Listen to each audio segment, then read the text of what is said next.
વલસાડની વાત કરીએ તો અહીંયા તિથલના દરિયામાં કરંટ છે। ઊંચા ઊંચા મોજા અહીંયા પણ ઉછળી રહ્યા છે। પ્રવાસીઓને તકેદારી રાખવા પ્રશાસને અપીલ કરી છે। દરિયાકાંઠા વિસ્તારમાંથી મોટા હોર્ડિંગ્સ પણ ઉતારી લેવામાં આવ્યા છે, કેમ કે કાંઠા વિસ્તારમાં પવનનું જોર ખૂબ જ વધારે જોવા મળી રહ્યું છે। દ્રશ્યોમાં પણ આપ જોઈ શકો છો, પોલીસે અહીંયા પેટ્રોલિંગ વધારી દીધું છે અને લોકોને કાંઠેથી દૂર રહેવા માટે કહેવાઈ રહ્યું છે। જે પ્રમાણે હવામાન વિભાગ દ્વારા આગાહી કરવામાં આવી છે તે જ પ્રમાણે હવાનો વેગ વધી રહ્યો છે। વરસાદ પણ ધોધમાર મોડી રાત્રે અને મળસ્કે પડ્યો હતો, ત્યારે જે પ્રમાણે દરિયાની અંદર હાલ કરંટ જોવા મળી રહ્યો છે, મોજા ઊંચા ઉછળી રહ્યા છે।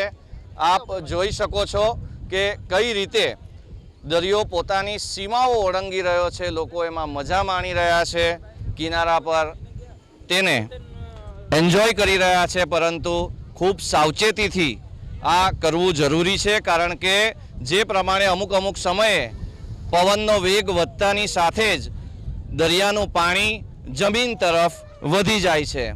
હાલ જે સ્થિતિ છે, વેકેશનનો માહોલ છે, લોકો ફરવા પણ આવી રહ્યા છે, પરંતુ જે દરિયાના પાણીનો કરંટ છે અથવા તો એની જે થપાટ છે એ આપ જોઈ શકો છો કે લોખંડના પાઇપને પણ એ તોડી નાખે છે કે પછી જે ટાઇલ્સ છે એ પણ ઉખાડી નાખે છે, અને એટલે જ દરિયાથી દૂર રહેવું હિતાવહ છે। પોતાના બાળકો સાથે લોકો અત્યારે મસ્તી ચોક્કસ કરી રહ્યા છે, પરંતુ એ કેટલું સુરક્ષિત એ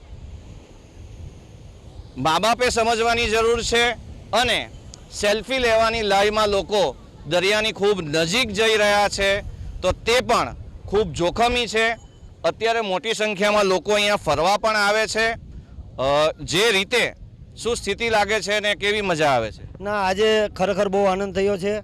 અમે સુરતથી આવ્યા છે અને આજે દરિયો એની મોજમાં છે, અને આજે દરિયામાં કરંટ બહુ સારો જોવા મળ્યો છે, અને પ્રવાસીઓને પણ બહુ આનંદ થયો છે। અને વલસાડ પોલીસ તરફથી સુસ્ત બંદોબસ્ત રાખવામાં આવ્યો છે। દરિયા નજીક કોઈ નાના બાળકો ન જાય તેની પણ ખાસ તકેદારી રાખવામાં આવી છે।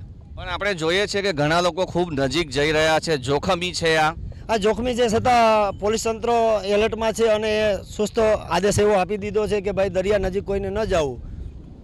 તો આ રીતે જે પ્રમાણે સ્થિતિ આપ જોઈ શકો છો, તિથલ દરિયા કિનારે મોટી સંખ્યામાં પર્યટકો પણ છે, પરંતુ પવનનો વેગ વધી રહ્યો છે, એની સાથે સાથે મોજાઓ પણ જે પ્રમાણે ઉછળી રહ્યા છે, તેના જે કિનારો છે તેનાથી આગળ પાણી આવી રહ્યું છે। પોલીસનો અહીં બંદોબસ્ત પણ મૂકવામાં આવ્યો છે, પરંતુ દરિયા કિનારો ખૂબ લાંબો છે અને પોલીસ તમને દૂર કરે એના કરતાં પોતે સમજો એ ખૂબ જરૂરી છે। બ્રિજેશ શાહ, ABP અસ્મિતા, વલસાડ।